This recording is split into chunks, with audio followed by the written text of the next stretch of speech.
मामेवंश जीवलोके जीवभूतः सनातन मन इन्द्रियाणि षष्ठानि प्रकृतानि कर्षति धर्म कामार्थ मोक्षा च सर्व पाप हराय च नमस्त्रिशूलहस्ताय उमानन्दाय नमो नमः। ओम असत्यो माहेथी प्रभु परम सत्ये तू लई जा ऊंडा अंधारेथी प्रभु परम तेजे तू लई जा। We welcome to our viewers in DharmaSamvad. Today, DharmaSamvad is going to pay a tribute, a soul who has enlightened many other souls.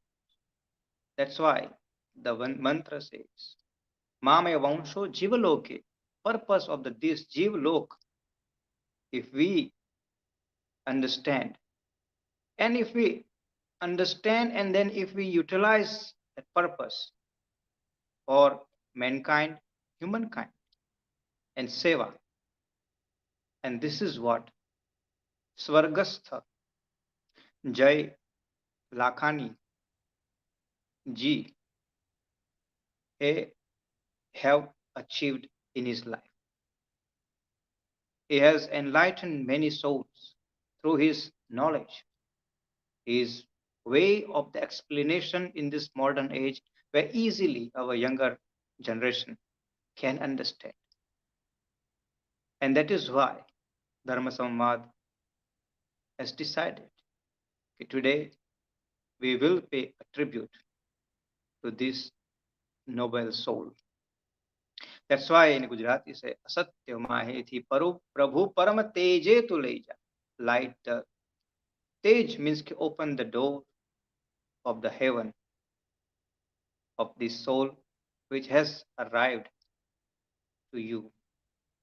Now, Yashika ji will take over from me, will introduce all our guests, and we have family members from the Swargastha Jai Lakhani ji, and also other our guests will share the life and the noble journey of Swargastha Jai Lakhani. Yashika Ben will take over from me just now within a second. Now I'm going to hand over to the Yashika Ben, and the technical team will be continue with our next segment of the program. Namaste. Bahut dhanyavad, Guruji. Thank you very much for leading us into prayer today. Today, South Africa is blessed. We are here to pay tribute to the memory and the life and times of Dilip J. Lakhani ji. He was a global icon, a trailblazer, a person of august character who exemplified the philosophy of education for all, and who took with him the Rigvedic teachings of Krinvanto Vishwam Aryam, let us ennobilize the world. And he did it with dedication, with humor, and at the same time, he was a feisty character who did not relent on dharma. Today, we pay tribute to his memory. I'd like for our technical team to please call up the first video so that we're able to hear a little bit about who Shri J. Lakhani ji was. Om Harihi Om Shri Gurubhyo Namaha Harihi Om.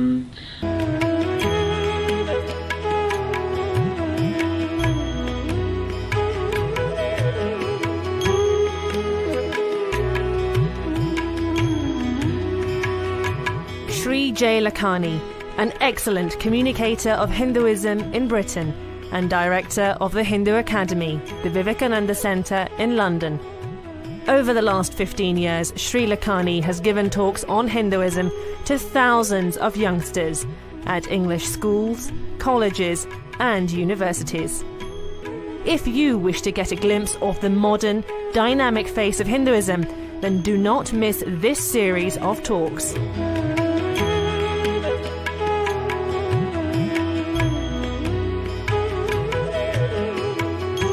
Okay.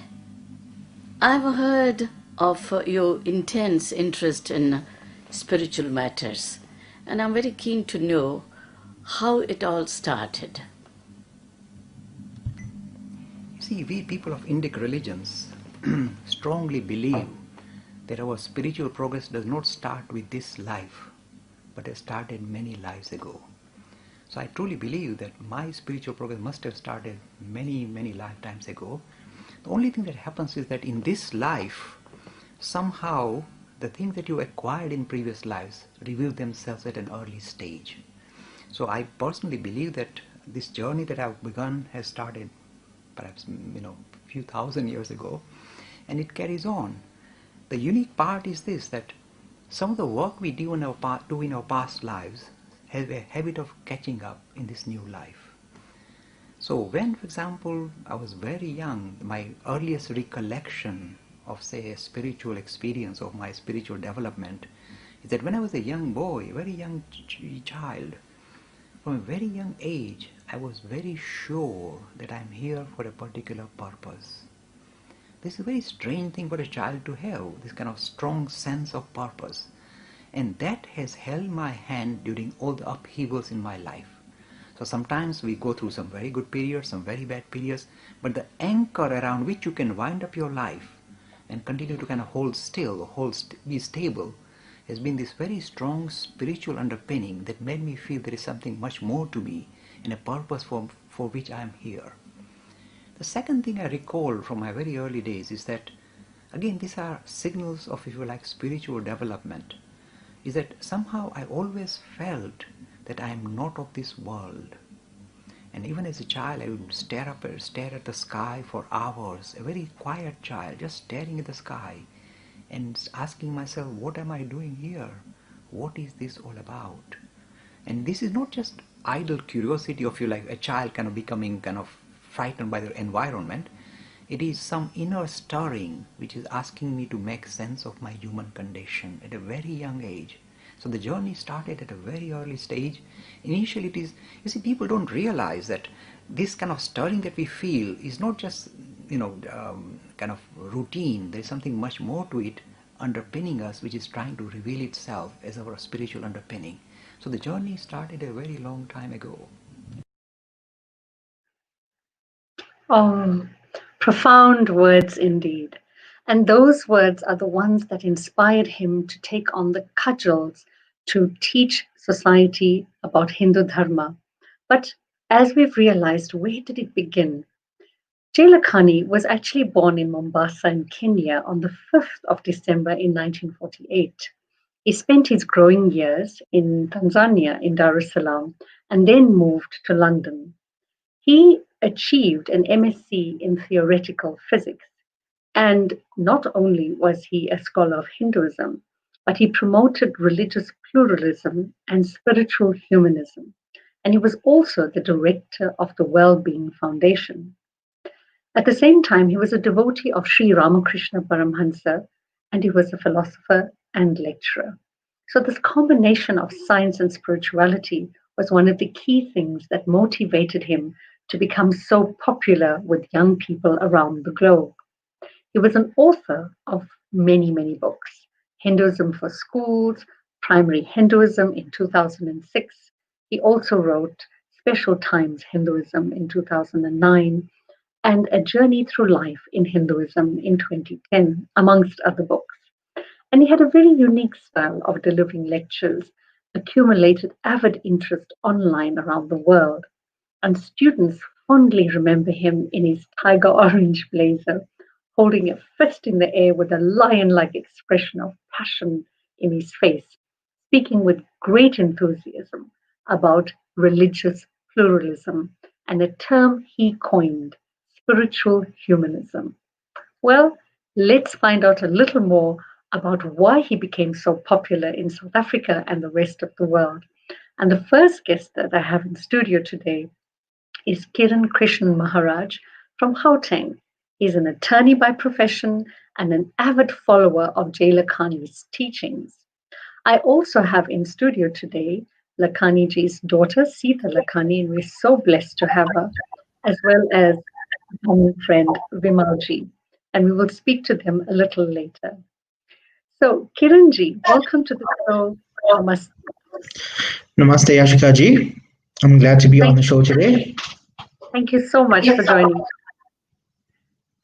So, I want to find out from you, as a young South African, you're an attorney by profession, and how popular in your mind was J. Lakhani on social media, and why did his teachings gain so much traction in recent times? Okay, Mr. Lakhani was very popular because I believe his videos were very simple. So highly technical, complex material like karma yoga, Brahman, so things like that. He managed to simplify it, and it resonated with the youth of South Africa and of other countries, I believe, because everyone is seeking an answer. And if you try to read books, you'll get some sort of guidance. But he broke it down for us, and he allowed us to actually ask these questions.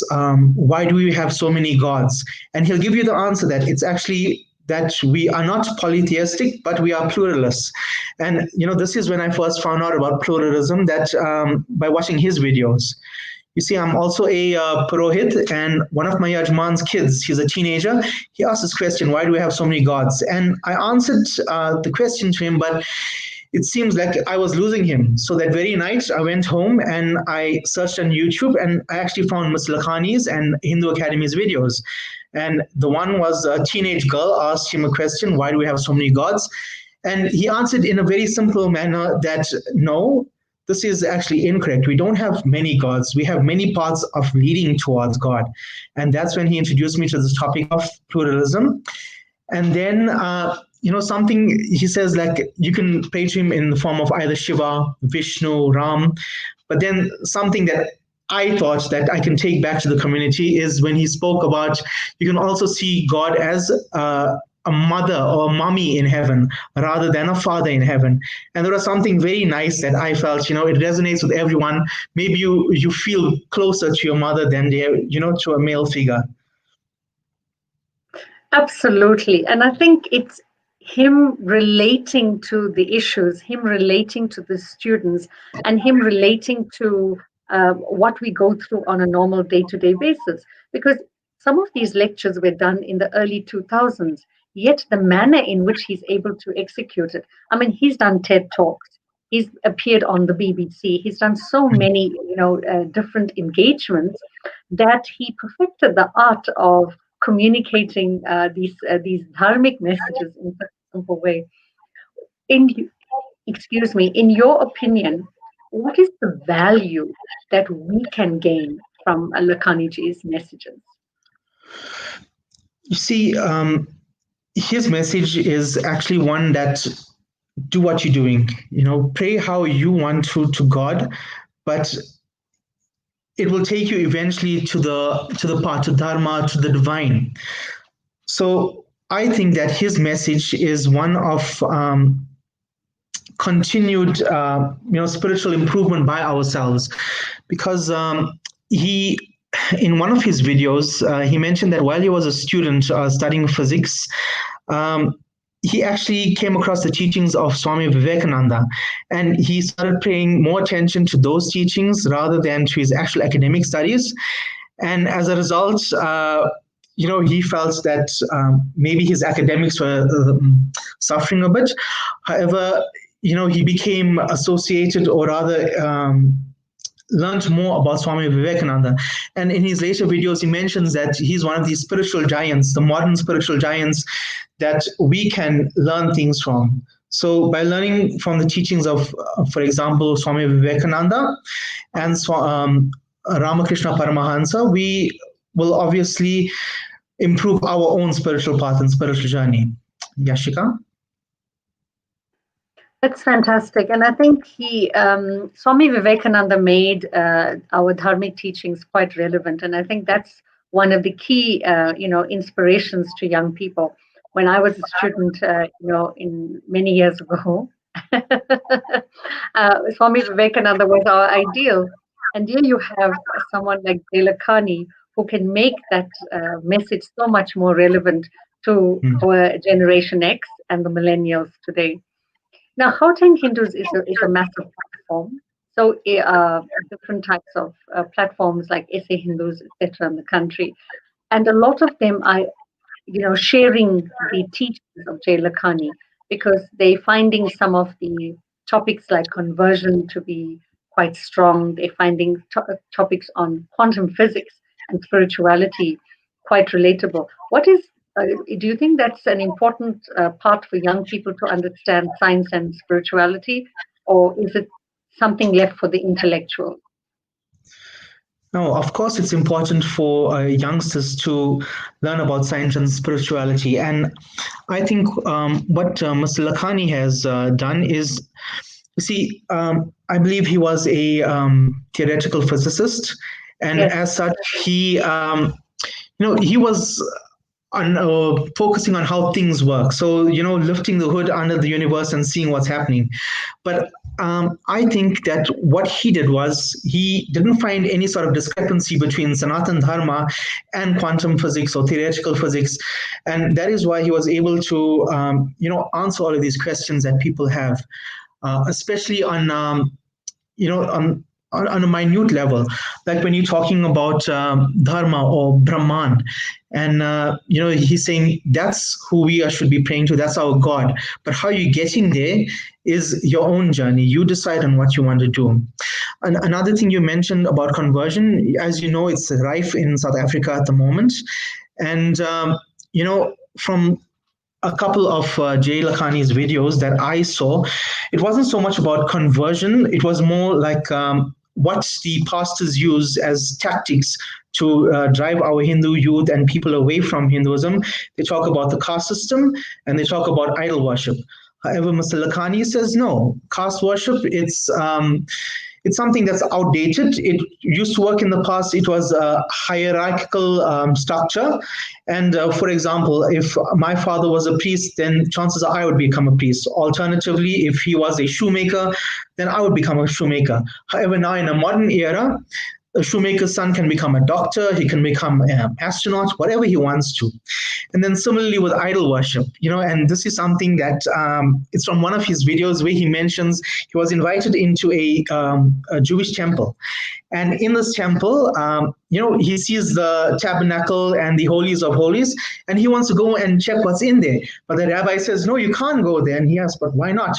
And then he says, no, that's where our God lives. And now Jay says, you know what?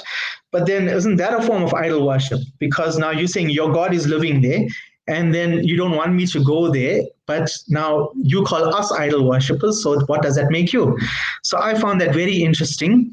And these are also, his responses are techniques we can use as modern Hindus to also counter whatever they are saying, where that either we are idol worshippers or because of the caste system, we are the other castes are actually downtrodden by the higher castes. And that is not the case. In fact, we've moved beyond that, far beyond that. Yashika? Absolutely. I think that's really, really succinctly putting such beautiful examples. Thank you, Kiranji. Thank you so much for sharing these beautiful moments. And I think these are some of the legacies that Shri Jay Lakhani ji will leave with us for a long time to come. I'd like to go now to the BBC tribute of Jay Lakhani ji. He used to participate in the BBC programs, and he was well known on radio as well as on TV. So there's a little tribute from the BBC that Amy Dawson sent to us yesterday. And in fact, it has also been on social media for the last few days. So Tech, let's go to the tribute video from the BBC. One of the most prominent figures in British Hinduism has died. Jay Lakhani, teacher and physicist, was 72. BBC's Rajiv Gupta told me about him. Jay Lakhani was probably one of the most prominent Hindu scholars in the UK. He was a charismatic figure, very verbose. Often you would see him on programs like The Big Questions on BBC Two, putting a Hindu point of view forward to the modern world's dilemmas. He was very charismatic, and with that approach, he appealed to lots of people from lots of generations. And probably one of his biggest success stories was the foundation of the Hindu Academy, which was a teaching school putting forward Hindu philosophy to a younger generation, and something that many people in the Hindu community still respect him for. And if you can try and define his significance as a Hindu in this country and what he means for Hindus here, what would you say? Well, I think Jay's strong point was his ability to really cut through a lot of the ritualistic aspects of Hinduism and really put forward what the religion meant philosophically. So in saying that, what Jay had taken it upon himself to really tell what he saw as the true picture of Hinduism. So this was things like casting aside lots of the ritual images of Hindus' gods, but getting to terms with really what does karma mean? What does reincarnation mean? And really going to the depth of those philosophies and his ability to communicate that across the generations. But his biggest following was actually people of 30 years old and below. So that ability to really speak across the generations and to really cut out the fat and make some of those complex Hindu philosophies quite palatable and easy to understand.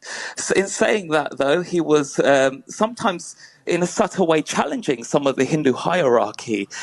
He would sometimes say that people were too caught up in some of the ritual aspects of Hinduism and forgetting what they were actually supposed to mean. And in doing so was having a little nudge and a poke at some of perhaps the Hindu priests over the years that have promoted those kind of things. I mean, in this particular clip, he talks about some of the Hindu stories being taken as literal, where in fact they're supposed to be allegories. I have been branded as a villain of Hinduism because sometimes I say this aspect of Hinduism or this narrative of Hinduism is mythology, legendary story. When I make this claim or say this, a lot of Hindus who are brought up in traditional families say, Mr. Dilip Bhai, this is terrible. You're calling our religion mythological. I say, look, I'm simply asking your youth to be discerning, to distinguish between what is a literal story or literal truth and what may be purely an allegoric story, allegoric truth. Make the distinction. It's perhaps quite important to note, Rajiv, particularly in connection with what we've just heard, that he was actually himself a scientist, wasn't he? He was a physicist. Absolutely. He actually trained in a similar era to Stephen Hawking. He graduated in quantum physics at King's College University, and some of that actually fed into his narrative. So he would often challenge religion with science, but then mutually challenge some of the gaps in science with religion. And I think that was particularly one of the things that people found very interesting about him. And I think one of his key legacies would be not only that power and the ability to communicate his philosophies, but also the foundation, as I said at the start there, the Hindu Academy, which really put into practice and taught many of his worldviews about Hinduism. I spoke to one of his students earlier today who was completely devastated by the news, who feared that there would no longer be someone like Jay Lakhani to ever sort of come across again and take the baton on. He said there's many people knowledgeable about Hinduism, but no one is able to give the time that Jay did and spend the time communicating it to the masses. However, saying that there are many, many videos, his videos often went viral, and many of his videos will remain online for people to watch and share. Rajiv Gupta. Thank you, Rajiv Gupta, for that absolutely insightful report. And staying on with the BBC, Jay Lakhani first appeared on the BBC in 2008 and then subsequently quite a few times. And he appeared on a television series called The Big Questions. Now, that actually inspired us in South Africa. And I come from the public broadcaster, where we did a series called The Big Question, and it looked at moral issues and values in the country. But it was actually inspired by that BBC series. And it's very interesting to note, some of the points that were raised around the understanding, or rather the misunderstanding of Hinduism, and how appropriately Jay Lakhani would respond to the host, Nick Campbell. So, Tech, let's watch that video clip from the BBC on the big questions.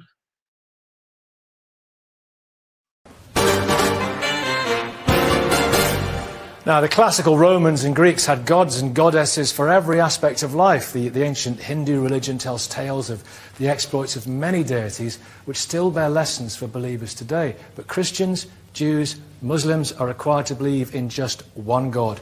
Are many gods better than... Good morning again, Jay. How are you doing? Good morning. Hi there. Yeah, many gods better than one. Now, Hinduism is an incredibly interesting religion. Indeed. I've been read about it a lot over the last week or so. Indeed. Very complex, very flexible, and very many people believe many different things. Indeed. But some of whom believe in many gods and goddesses. Indeed. You see, Hinduism is sometimes misunderstood to be a polytheist religion. Means believing in lots of ultimate realities. This is a contradiction in terms. You can't have more than one ultimate, because it's not ultimate enough. Hinduism has never been a polytheist tradition. It has always been a very mature, pluralistic tradition. Not many gods, but many ways to relate to the idea of spirituality. It can incorporate monotheism, means accepting one supreme personality. It can incorporate non-theistic approaches as well as non-religious approaches for making spiritual progress. This is called spiritual democracy, and the lovely word is religious pluralism. Many pathways for exploring spirituality. So it's to say there is one ultimate supreme being. Not being. We say it's a principle that underpins this reality, which is essentially spiritual rather than material, that manifests itself at different layers as the material level. And this demarcation between, if you like, man, God, and universe is very artificial. It is time we demolish this. Is this the way out? Is this the way out for the Church of England out of their current problems? In fact, the debate. Because earlier on, you think they were talking about different gods. I'm listening to Jay and thinking, gosh, perhaps I'm a Hindu, and I. In fact, the word pluralism in a way resolves the issue of intra-faith dialogue as well. Forget about interfaith, intra-faith dialogue. Because this is the way I relate to the idea of spirituality. This is the way you relate to the idea of spirituality. So there are different aspects to different ways of relating to the idea of spirit. The supreme power. Ultimate reality. And there are different ways of seeing that supreme power. The supreme power has many different faces and relating to In fact, Brahma, Vishnu, Shiva. Whatever. And as a principle even, not as a personality, as a principle that underpins reality called spirit. So in a way, this gives freedom for different people, depending on their own temperament, to relate to the idea of spirituality suited to their own temperament. And some are goddesses too. Indeed. Why should God always be a father? Mother goddess is my lovely idea as well. Oh, that was lovely and absolutely well put and well responded to, because many people misunderstand Hinduism and call us polytheistic, etc. And he put it so well by creating that in terms of pluralism.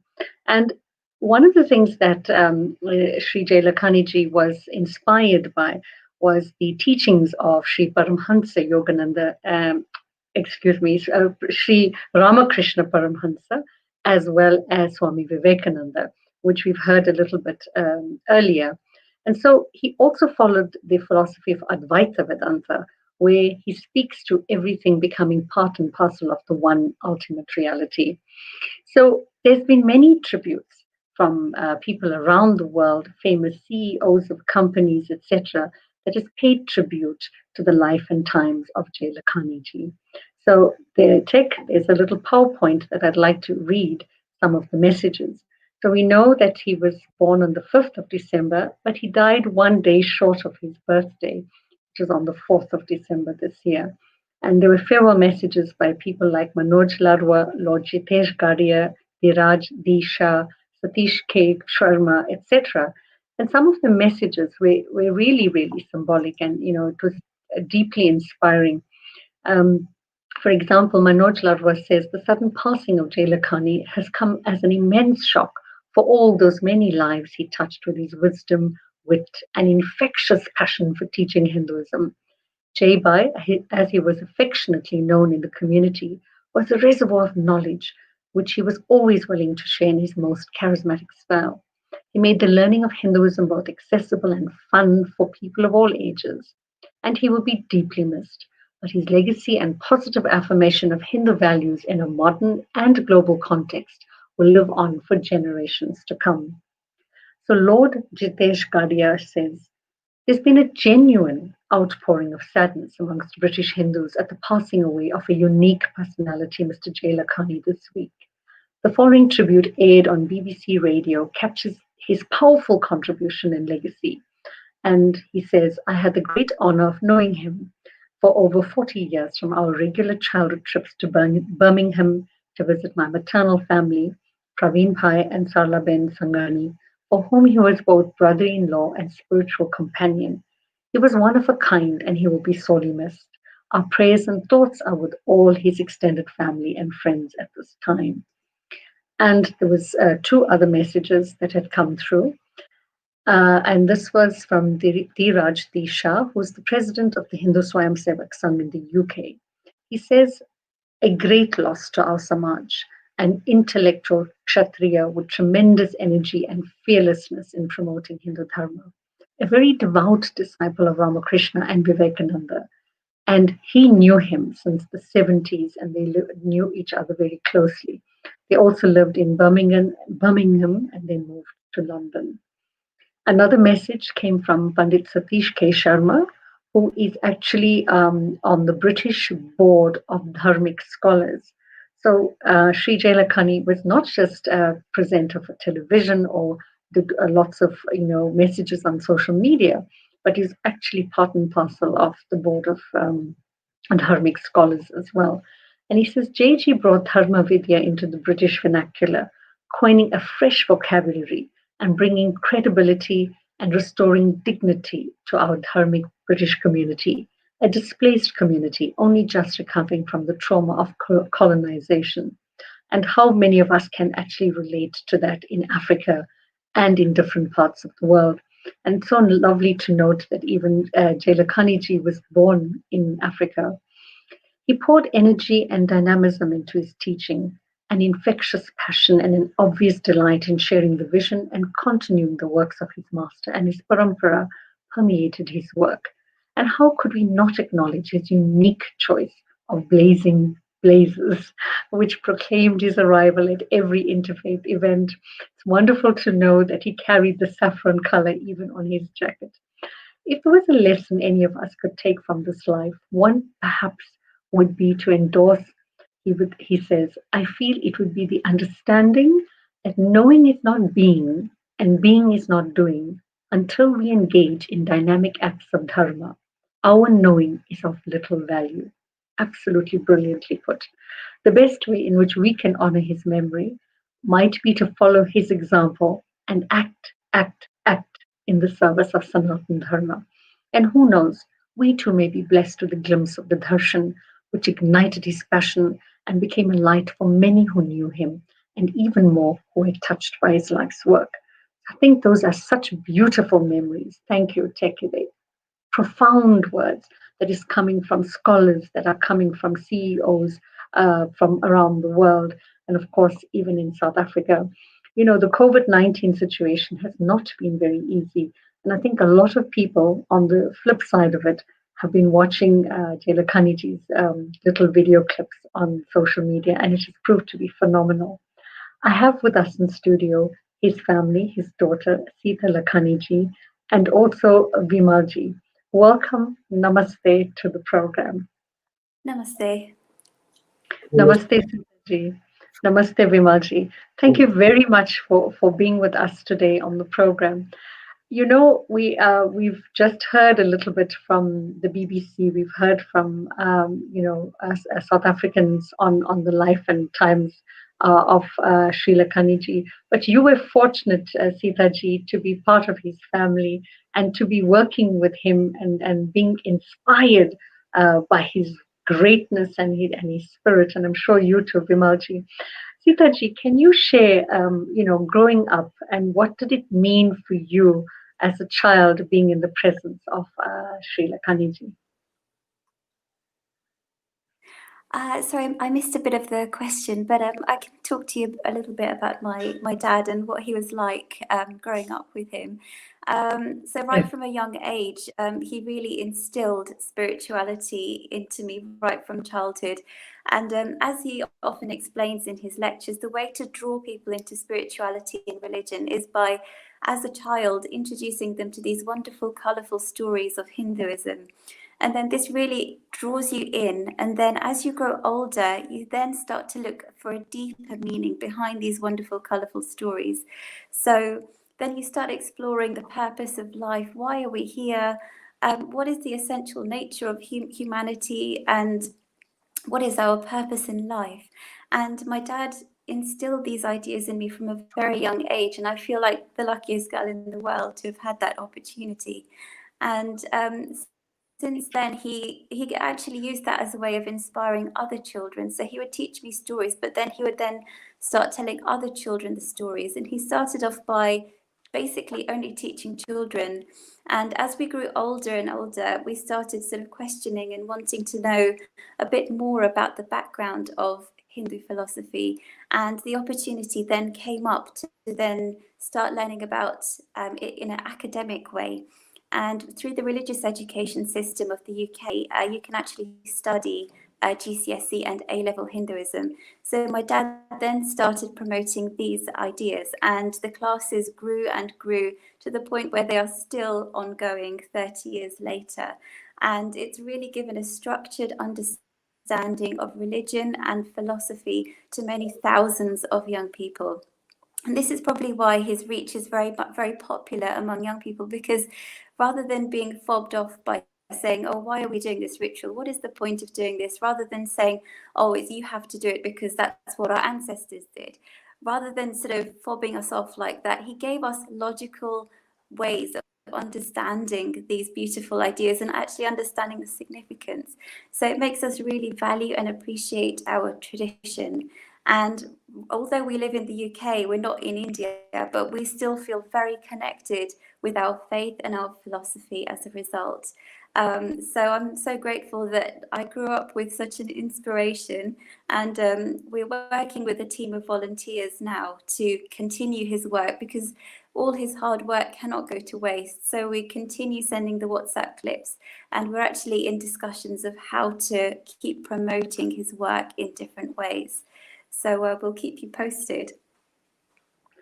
That's absolutely brilliant. And I think with DharmaSamvad and, platforms in South Africa, also the World Hindu Foundation, which is like Vishwa Hindu Parishad, there are many organizations that would love to support the initiative, and we'd like to assist and take the cudgels forward. We are fourth and fifth generation South Africans. So for us, the connection to India is so important. And when we have the inspiration like your dad, it makes it all that easier, because he too was born out of India in Africa and then, moved to Britain. But growing up, I just wanted to ask a little more. Did he, was he strict? Did he push you to do both secular and Hindu education? And how did you marry the two? Because, I mean, he's a scientist, and then, he's doing Hindu teaching. Usually we go to Pathshala after normal school, but here there seems to be this wonderful congruence. How did you grow up in that space?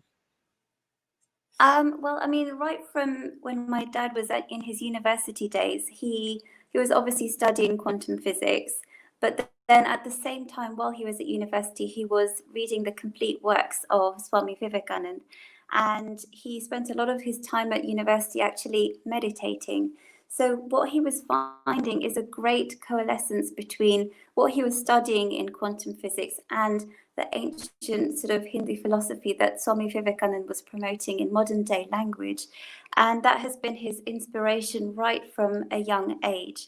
And then he brought me up to be able to not really even see them as two different disciplines, but this is just the way that the universe is, that there are lots of different disciplines which seem so disparate and so contradictory, like science and religion, But actually, when you sort of dig deeper into each of these disciplines, any sort of disciplined human endeavor, in fact, you actually come to the same point. You come to the point of spirit, because that is the underpinning to the whole universe.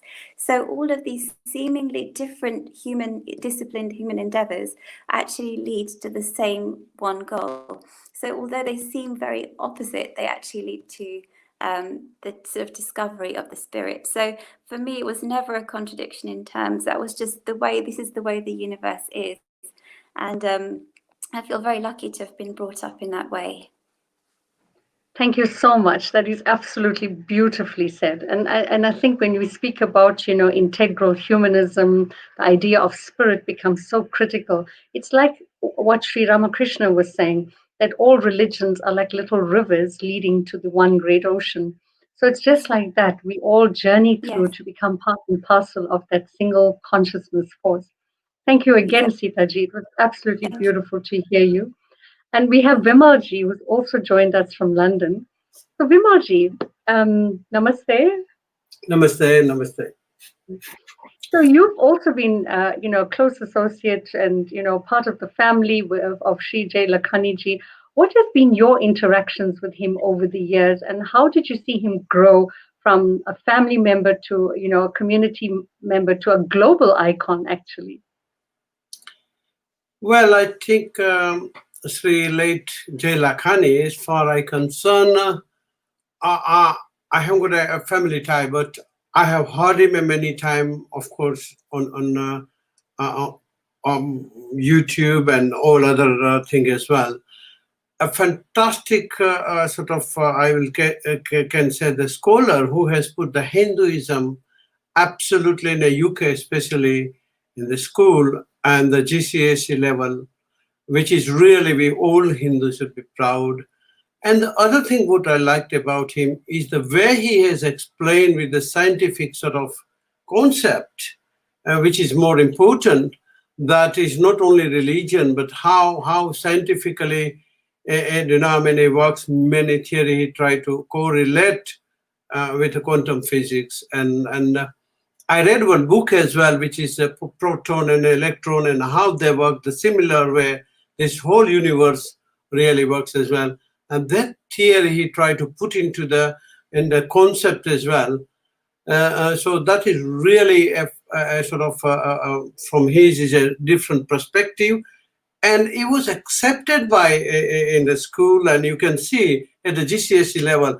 So it's many people accepted the way he sometimes we all want to do the things our way, but is accepting is a brilliant part from the other part of the society, and especially in the UK, when it's accepted, you can see how much effective his teaching and how effective was a simplicity he had, which everyone started accepting. And I think we lost one person in especially, I would say, in the UK and the world level as well, I would say, who totally dedicated is a part of the life, which we all will miss, that part of the life. And as you said, especially DharmaSamvad, what you're doing, Hindu Parishad, and as Sitaji said, she's going to continue the same work. It's fantastic to hear. She got a first-hand sort of experience as a dad. She saw it, and it's a natural, thing which she would have picked up.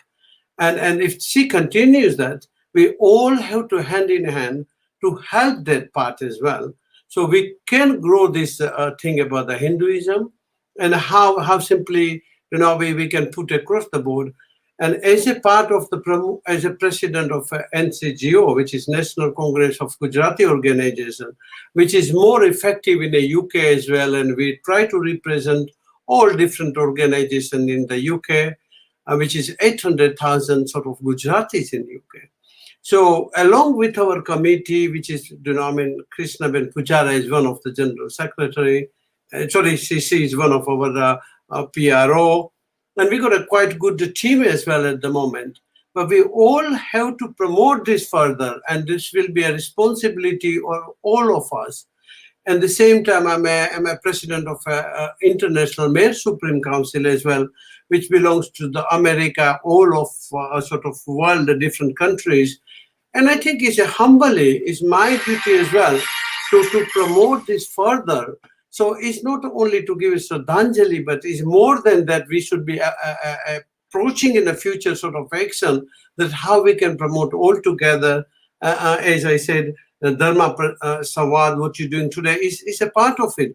So to give a sort of a tribute is a one part, but to carry on in the future and to carry on and do that thing, and all of us as an individual, very humbly, as a sevak, how can we do this together and how we can promote as a good leaders, that will be very crucial in the coming years. So it doesn't stop here, it carries on. That's my view on the subject matter. Thank you so much. That was beautifully said. And I think that's the most important thing is the continuation of the work, because we live selflessly and we need to follow the teachings of our great leaders. Thank you, Vimalji. Sita Ben, there's a wonderful note that has come from DharmaSamvad for you to continue your dad's work, and DharmaSamvad team offers you a show in the month for a Dharma Prachar. So when we continuing our programs, we absolutely offer you a show to continue the legacy of your dad. So Jai Lakhani ji lived with promise and possibility, and he achieved that. He was a trailblazer in so many areas. Today, we pay homage and tribute to the soul. Atma ko sadgati prapta ho. Thank you so much, everyone, for this beautiful tribute. I'd like to move on now just a little bit to Pandit Kirit Bhattacharya ji, just to share the situation in the country around COVID-19. We know late Jai Lakhani ji succumbed to COVID-19 amongst many of our elders in the community around the world. And it is a very serious situation. In South Africa now, there's a ban on teen rage parties. People are being warned now not to travel across different provinces. So Panditji, can you share some advice on what is happening now in the state with our country at the moment with regard to COVID-19? Thank you, Yashika Ben.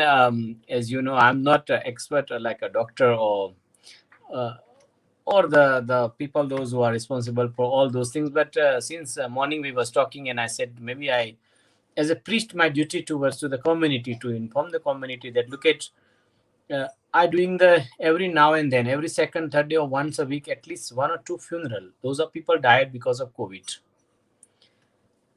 Every one, and now, like I said, every second day I get phone call from the different part of the South Africa and from other countries, especially South Africa, that please pray for my mother or for my father or my brother because they got COVID.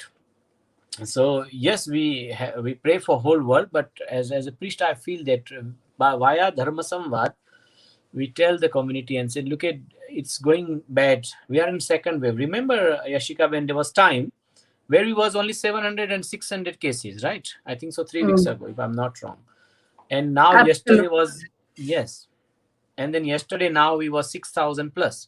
So it is, we are in now that second wave. And then since December and the party time, which is the another things which he was explaining from the student side, and the same time from the big people, those who after the festive season start, then party starts.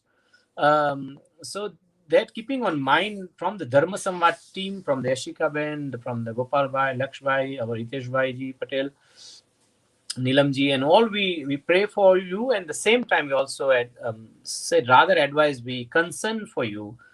Please stay home, wear mask when you go to the public. Make sure that where you touching, avoid to touch the different things, and then you make sure that you have your what you call it, the spray we use all the time in to the hand, what they call, Yashika Ben, the sanitizer, yes, hand sanitizer your hand, and yes, keep these things little small things, because I'm telling you, it's very bad. Sometimes family send me the photo of the person to pray for. It's vulnerable. It's a very bad. You can see this face and things very bad with the ventilator and all. So my humble appeal as a priest to the whole South African community, and especially our Hindu community, please stay away. There's no festival anymore now. We are blessed that those December and January, there was no big festivals. So stay home, spend time with your family, and then my adding to that, the youth things Yashika Ben was mentioning, that those sometimes youngsters think that it doesn't matter, it's for elderly people only and not youngsters. So keep in mind, I have seen people, those who died around 28 as well. I prayed the last week, which was the person was 27 years. So don't think that youngster not getting problems. So be careful, stay home, stay safe. And with that, I from the DharmaSamvad team, I to Sitaben to offer that if she want to carry on that the legacy of that, DharmaSamvad will host show for you, and then you can do once a month one show for the Hinduism, where our flag always raised high with all of our work together. DharmaSamvad is Hindu channel. We trying to reach out to the community. Not only we just started 2 months ago in South Africa, but we want to reach out to the whole world, all the Hindu community. And then the true essence, as like Jai Bhai did all the years. I was in Port Elizabeth and I saw the one video of Jai Bhai, and it was so simply fine. Like, the big things like Veda mantras he was giving, or reach out community, very simple way. And that's what we want to do. We want to reach out to community by DharmaSamvad. So Sitaben, this is like we as a rather said offer our humble request to you. Think about that. Thanks to one and all, and thanks to all the guests, our Kiran Bhaiji, and then our Vimal Bhaiji. I appreciate for your time. Thanks. Yashika Ben. Bahut dhanyavad, Panditji. I think the critical thing that we need to know is that so many people that have come past in our lives are succumbing to COVID-19, but and there are others who have been ill, but and during this time it's not been easy because hospital care becomes very difficult and challenging. So the warning is loud and clear for everyone around the world to take precautions, as Panditji is saying. And one of the things that I would just like to correct, that Jai Lakhani ji did not pass because of COVID-19, but he was ill. And I think the point that we're saying is that during this particular period, that the older people need to be taken care of wherever they are. So we as South Africans, we as global citizens need to ensure that we look after and take care of the elders. I'd like to go now to a little video clip of what happened a few days ago when the minister had actually instituted a ban in the country for teen rage parties. Tech, over to you. Now, the Department of Health and News just in says it has identified the Rage 2020 matric results or events, as super spreader events in one who attended the event in Belito in KwaZulu-Natal between the 27th of November and the 4th of December. Please be wary. Anyone who attended the Rage events in December in Plettenberg Bay on November the 27th to the 5th of December, also please be wary. If you attended the Rage events at Jeffreys Bay between the 26th of November and the 6th of December, please immediately go to a 10-day quarantine, as well as Gauteng as well. All those parts of the country identified as super spreader events. Let's just read maybe some excerpts from the statement as it came in from the Ministry of Health. It said, "We wish to make an urgent announcement to all parents and learners regarding a super spreader event that has been identified. The Rage 2020 events, which had been advised hosted annually to celebrate the end of matriculation, took place in the following. We've mentioned them. KwaZulu-Natal, as you see there, the numbers don't lie. 130,560 cases reported there. In the Western Cape, that one was at Belito, the 27th of the 11th, as well as the 4th of the 12th. 138,951 cases in the Western Cape. Then let's go to the Eastern Cape. Western Cape and Eastern Cape, we've been speaking about how they have become the epicenters of COVID-19, in particular that Garden Route area in the Eastern Cape. The numbers say 135,468 cases. Then as well as Gauteng, if you did attend any of these rage gatherings identified now by the Health Department as super spreader events in Gauteng, 237,207 cases. Just to give you some stats as well. New cases, as announced yesterday in Gauteng, 554 new COVID cases. 7 new deaths came out of Gauteng. We'll take our step backwards with regards to our graphics. Mel, let's check in with KZN, if we may. In KwaZulu-Natal, we had 671 new cases reported yesterday. 82 new cases. 6 deaths came out of KZN over the 24-hour cycle reported yesterday. Let's go to the Western Cape. In the Western Cape, the one we've been speaking about, 1,732 new cases. 20 new deaths coming from the Western Cape. Active cases in the Western Cape, 14,417. Let's go to the Eastern Cape. New cases as we came in through yesterday, 1,447 new cases as reported in the Eastern Cape.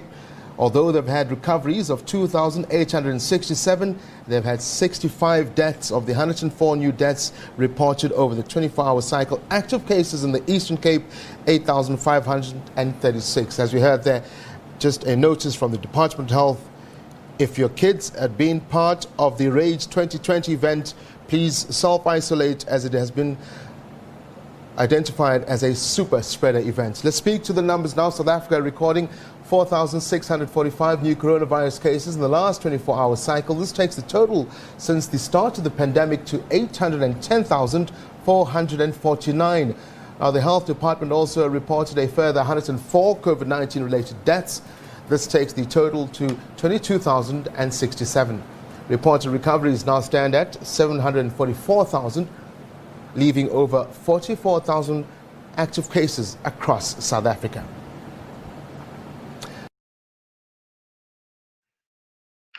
Thank you so much. And I think that was 2 days ago. And as Panditji says, the numbers have increased. So it is quite alarming.